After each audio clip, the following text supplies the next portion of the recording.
What's up, you guys? This is Wayne from Gulf Coast Construction. This is Talking on Top, and I hope you guys enjoy.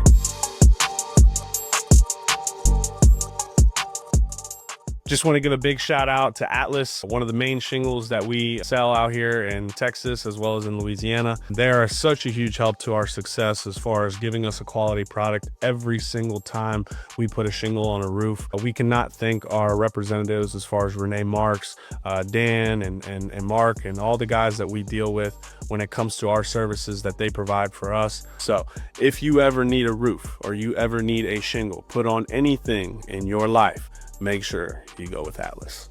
You came on right at the beginning, right? You were there right in the mud. Pre-beginning. Yeah, pre-beginning. But man, like obviously you've had a lot of chapters in such a short amount of time, right? And being in, many different roles and doing that. And obviously, when you first started out, I was kind of the one that was like, hey man, look, I'm going to show you some things and try to teach you what I know to help you out. So just a little bit about that, man. Like what was your overall experience in that? And then how did it transfer into you becoming to where you are now? Yeah, absolutely. Done a lot of different things. Went to school at Northwestern. I got my master's from there in sports business, and early on kind of segued into, I thought I was going to be a sports agent. Love sports, been around sports, you've been around sports, so you kind of know the deal. And so I was linked up with a guy in Dallas. More short term, kind of figured out. He was great. He had a lot of clients on the Cowboys, Jacksonville. Thought I could probably do pretty well in that space just because personable, I can talk ball and I know the game. But didn't pan out kind of how I anticipated, segued into Open Door, which we talked briefly on that previous episode. Just where I was at. I knew I wanted to be in sales. I didn't know what capacity or where maybe my skill sets best fit. And so I did that for 2 years, had success, kind of climbed up their ladder per se, but the mobility really wasn't there. And so wanted to do more traditional real estate. I had my feet wet. I sold over 500 homes. And so I kind of knew how to read a contract. I knew I was good with people. So how can I segue that into edifying myself and then also dealing with clients? And so in that time frame, that was when we were pre-beginning, right? So Trey moved back and then you came down and we had some conversations. And so it was in the midst of that. It was like, okay, well, I am doing real estate, but there is this opportunity with you and Trey and to work with guys like-minded that kind of have the same vision of where we want to go in life, not only in business. And so really hit the ground running. Obviously, we took those lumps early on, didn't know what I was doing. Yeah. But I had guys like yourself and Trey to really kind of spearhead that movement for me, which ultimately, as I gained more confidence, I said, well, maybe I could really do this. And I never, if you would have told me 4 years ago, oh, well, construction, you might make a career out of it, I probably would have laughed at you because my mind is always just moving and going. I know we operate the same way, just very spontaneous, and I'm erratic, and I have an addictive personality. So there's that could go different one or two ways. But really and truthfully, and just having conversations, having good dialogue, understanding that this is a field that I'm able to provide value, which is myself, in how I sell, but also educate people on the processes of what that actually means. Yeah. And understanding that could be a great opportunity for myself to really do something with it. So that's kind of where I'm at now. Yeah. And do you feel like it's a position where you feel like you made the right move? Do you feel like it's something that can benefit you long-term, or is it? Yeah, absolutely. Because I think regardless, and a lot of this, I feel like I've learned from you. Wayne, he is Mr. Gulf Coast. He's a book. And so just the things that I've learned from you just within sales, because everything is sales, right? Everybody's trying to sell somebody something. But just the little nuggets that I've been able to learn from you and just the team, carrying that, maybe 10 years down the line, it might be something else. Right. But again, with where I'm at in the trajectory, I feel very confident that the skill sets that I've been able to continue to accumulate in my own personal doing, and then just learning from guys like yourself or Trey or Jeff, Mr. Robot. Yeah. Shout out Jeff. I think that's been a great asset to my daily life, but also for the company, because now I have more tools to sell in the niche market that we're in, because it is more of a niche market. A lot of people don't know about it, but there's a lot of money to be made. Right. So people see construction as, oh, well, I don't want to waste my time. But it's like, No, I feel like roofing's its own specific rather than all of the construction. exactly, even more so. So you say construction, but even you go to the niche of roofing. Yeah. Oh, well, roofing, I don't want to get on a roof.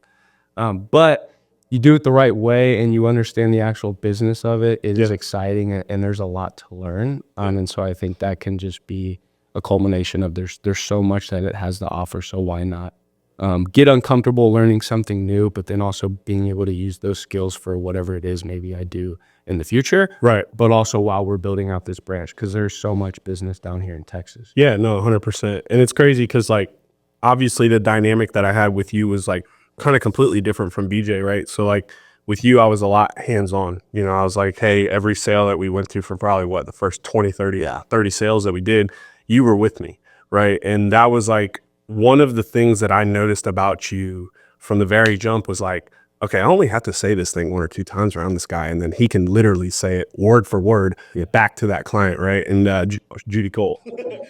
Just shout out Judy. Did you ever get those singing lessons? No, I didn't. I just tried. Clearly, y'all need to rate me. I can maybe dish out a song for y'all. I don't know if y'all want to hear it. But no, like seeing your progression right through every sale, it was pretty astonishing just seeing how you went from literally not knowing what you were talking about, right, and almost just kind of just freelancing it and just kind of just going at it and winging it, to methodically and strategically being able to break down a client and give them the full script of, hey, this is what I'm going to do for you and this is how I'm going to do it, right? And I feel like so many people have that struggle of being able to translate information into an application in the field, right? And that is something that I saw with you very quickly. And in doing that, do you feel like those traits that you learned from me, were those things that were just for roofing sales, or are those things going to help you, like you said? I think in life, because I mean, like you said, some people have the intangibles, and if you already have the intangibles, and then for you with me, there was a lot of tangible things that I just had no clue. Right. And so I think you combine intangible qualities that somebody might already possess, and then you give them the tangible tool set to go out and perform in that specific task. I think it's just, there's an astronomical amount of growth because now that person is going to be able to succeed. Can you learn intangibles? Sure. But some people just got them. Right. And I mean, it just is what it is. And so you combine the teaching and the service that you were able to get to me. And to go back to, I think our relationship is a little unique because you came down here when there was nothing. Right. And so I had to trust you that, hey, like, what? If I'm doing this, because I was doing those, like, I was doing just fine, and I was kind of in my own lane and just kind of bouncing all off the walls. 100%. But the conversations that I had with you, and I think it's cool to look back a year later because the things that you told me, they came to fruition. You know, it's not, you don't find too many times where a lot of people, everyone likes to talk. I like to talk. You like, he likes to talk. So you got to take what he says every now and then. Okay, let me maybe filter out not the first time I've heard that. But if you truly listen, it's all good things. Yeah. And he's one of the hardest working people I know. And so that gave me confidence, is he's not just out hoopla and hooraying.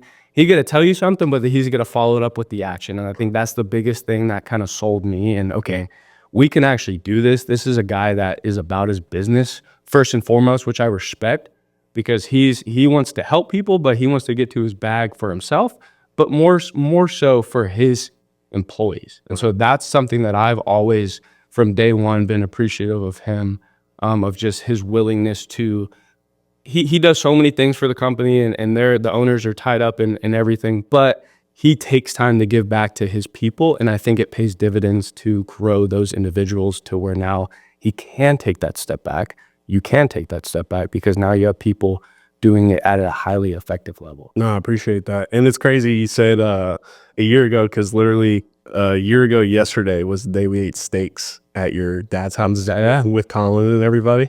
And it popped up on my phone. And I was like, oh, really? It's already been a year. It's crazy how much time flies. But no, man. And I mean, just you talking about what you've learned here. It's crazy because, dude, you've had a lot of times where you were in the spotlight, right? And you were like the main guy that everybody was looking at. You know, you were one of the top recruits coming out of Katy High School, which y'all were #1 team in the nation at one point, right? So going from that and being that guy, right, to then all of a sudden kind of going to just an average guy per se, and just being not average, but just an average lifestyle and a hardworking middle class lifestyle, right?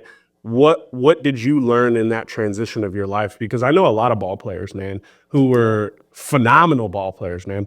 Ball players who you would have thought would be on Sundays, right? Yeah. But in that fall off, they lost themselves. 100%. And how were you able to maintain yourself? Yeah, I think first and foremost, I grew up in a great family, and so I feel like I was always grounded. And Shout out Big Wooly. Shout out Wooly. Shout out Judy. But I think the biggest thing for me was just staying grounded in the midst of anything. First 2 years of college, I didn't play it down. Tore my hamstring. Really? I didn't know that. Tore my hamstring.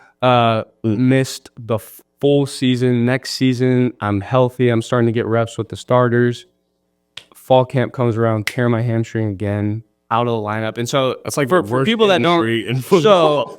so kind of combine that with people that maybe don't understand how Division I college athletics works. When you get hurt, you're in the doghouse. Nobody you on your own. It's on to the next. It's on to the next, right? And so not only did I have to overcome injury, but then I had to overcome earning a starting role again. Right. Just thankfully, again, my work ethic and just putting myself in the right position, being a student of the game, I was able to start 2 years. Yeah. But having said all that, I think it just comes back to the role I'm in now and where I'm positioned. Mm-hmm. I've always understood that wherever I'm at, I'm going to be the best I can be at that given role. And that is going to propel me to whatever it is next. Because if I can't excel at this role, what makes me think I can excel if I have a role that maybe has more responsibilities, or I'm doing this and now I'm doing this? And so I think for me, staying grounded, just being where my feet are at, let it be a moment, man, right here. Anyways, just all that to say, just being firm in where I'm at, knowing that I can control what I can control. So I'm going to give it my best, and I'm not going to leave it up to interpretation for somebody to try to call out my work. Because that's what I can control. And I bet it was hard too, because like you went to college with Patty. I did. And Patty was freshman All-American. Little accolades, and so now it turned into the Katy boys to just Patty, which Patty, he's the best person I know. So right. Like, shout out Patty. Yeah, love Patty to death. Drake. Yeah. But yeah, it's tough for me, who, like you said, somebody that's always playing, always contributing, always feeling meaningful to a team. And then for 2 years, it's like, well, now I'm just huge change, watching film and trying to give the starter, oh, hey, did you see that? Right. So like, and one of the things that we talked about, and we kind of talked because we were putting on the green the other day, and we were talking about like how you would be able to analyze certain things, and you'd be like, all right, coach, yeah, I know, right? Those analytical features, right? How does that play such a big role in sales? Because I feel like in sales, it's situational awareness, right? Just knowing what situation you're going into, knowing the person that you're talking to, knowing the different little things that you look at in the house, whether or not their body language is right, so on and so forth. So being analytical, right? How have you seen that translate successfully in this, field that you're in now? Yeah, I think a big one is just having discretion. Like you said, it's always going to be situational, but something I actually learned from you, which I love, and I feel like I'll take it for anything in sale, is having the open, the data, and the close. And that's serious. It's a little tidbit, but stuff like that resonates with me. And that having the open, how do we draw that person in? Then, okay, well, we drew them in, so now let's present the data to them. Right. And now let's close them. Because we can close, right? Yeah. If we get them to the close, we've shown that we're successful. You're there. Closing. Exactly. But how do we take that person from point A all the way down? And so just that, I don't know why that open data close has stuck with me ever since you wrote it on the whiteboard, but I think that just speaks to everything is situational, and somebody's problem A person might not have the same problem as person B. So being able to fuse that together to really truly figure out, okay, what does that person actually need from me? How can I offer them a service? And I think that just comes to reading people, analyzation. And No, 100%. And it's simplifying something that you may seem or may portray as complicated, right? So that was one of the things that I was trying to do for you, as far as just being able to take something that has all these different extremities and all these different things that you have to, worry about with the product and with the, claim and how you're going to incentivize that and the financial gain and all that stuff. But just being able to break it down on just a very solidified structure. We talk about it all the time. You can't build a house without house plans, right? So being able to have that structure and deliver that to those homeowners, that's, really why I was trying to do that. But in all of that, right, your goal, okay, obviously you are a very motivated person, and you're someone that I honestly kind of resonate towards, as far as, dude, you got hands in all sorts of baskets. You're trying to make it happen one way or another. You're trying to figure out, okay, hey, am I going to be the next big guy in this and next big guy in this? What made you kind of sacrifice the time away from the other things that you had going on, right? And just hone in on this. What was it that made that kind of switch click in your head? Yeah, I think part of it, and again, we talk about mobility a lot, but I think everybody would probably agree that they want to be in a position where there is mobility. So that, And like flexibility, mobility, and just being able to make it your own. Right. This is your company, but I have an opportunity to make a name for myself for Gulf Coast. And you're your own boss. And I'm my own boss. I, like you said, the flexibility of I control my hours, and shoot, I control my bread. Yeah. If I come to you, Wayne, I'm not getting paid. Well, Look Trav, at what you there, right? What'd you do this month? Where'd you go? Who did you meet up with? What were your appointments? Are you are you putting yourself in a position, right? And I think for me, it's always just been about giving myself that opportunity, because I am very confident in myself. I'm a very confident person. I'm very confident in my skills, that if I do get into a position, that more times than not, because I am a very likable person, I'll probably win them over. And if not, that's cool. On to the next. This isn't a sulking for Trav. Oh, he only sold X amount of dollars this month. Just throw in the towel. No, that's not what it is. I got a family. I got a wife, future wife. Shout out again, my future wife. But just there's things that I want to do in life, as far in just my interactions with people, and giving back and spreading love, and being just spreading good energy. And I think that the more that I continue to edify myself and my business and my skill sets and personable, I think it just sets me up to put myself into a position with more opportunities. Because that's really what it's about. And so, to go off your tidbit about kind of some of the sacrifices, it was for 4 or 5 months. It was like, okay, well, I am still full-time in real estate, but I had to pass clients away. I had to, because I knew, okay, you put so many eggs in so many baskets. Well, then now I'm going to be maybe a little bit above average over here, maybe a little bit above average over there, but I want to be great. Right. I'm not designed to just float around in life. I know you're average. I'm out of the matrix. Don't get caught in the matrix. If you need to get out of the matrix, just come see me and talk to Wooly. It's my alter ego. But really and truthfully, just making sure that every single day I have a purpose in mind and why I'm doing what I'm doing. And I think that really helps kind of just each day, because every day is not promised and every day is a blessing. Right. Yeah, no, 100%. And also, like, I think people felt, because we obviously door-to-door sales, right? So like door to door, you meet so many people, right? And you come in contact with so many different people, and just the network, right? Networking is such a big part of sales. It's not what you know, it's who you know, kind of thing.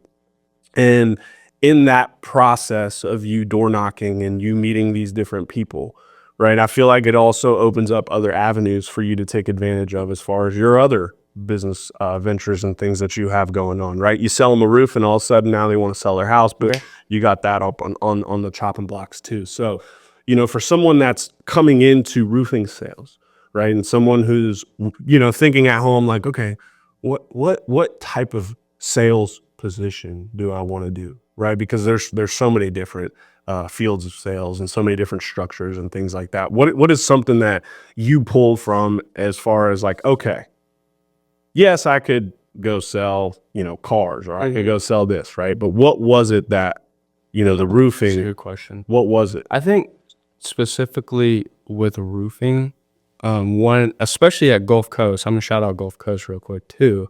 But I think just the benefit of knowing that the skill sets that you'll learn here, they are universal. So let's say there's a new guy that's never sold a roof in his life. Well, hey, try to look at it as you are coming into an opportunity to learn skills that you are going to bring with you for the rest of your life. Right. But when you see that roof money, you might want to stay. So it's like it's kind of a win-win. So everything in life, there's going to be some type of sacrifice, right? Yeah. So maybe that is temporary, short term, where those first couple months you're building your pipeline and you're building your book. But I would say, just as words of encouragement, have fun with it.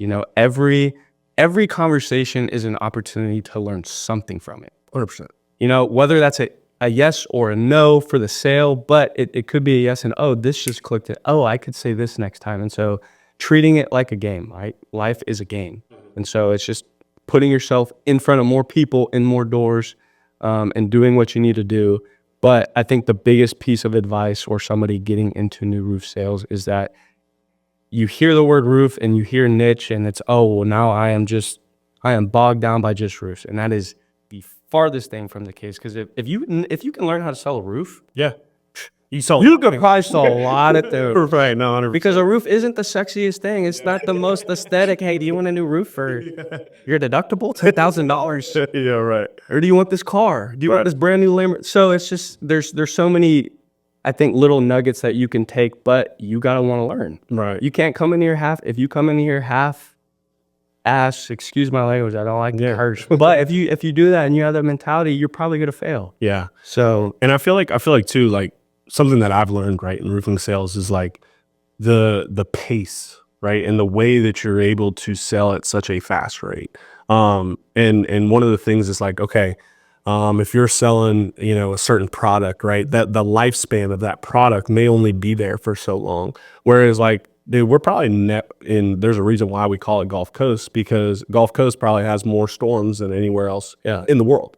Right. So you look at all of the storms that are generated here and the amount of work that is influxed based off of those things. It's like, hey, when is that ever going to go away? It's not, and that's something too that I've learned is like, man, come storm season, we are waiting for that big ticket, right? We're waiting for that moment. And guess what? We have hail season now too, being in Texas. So now, from March to all the way to May, we're locked in waiting for that hailstorm to happen. When we're in storm season, August to whenever storm season ends, we're locked in waiting for that big storm to happen.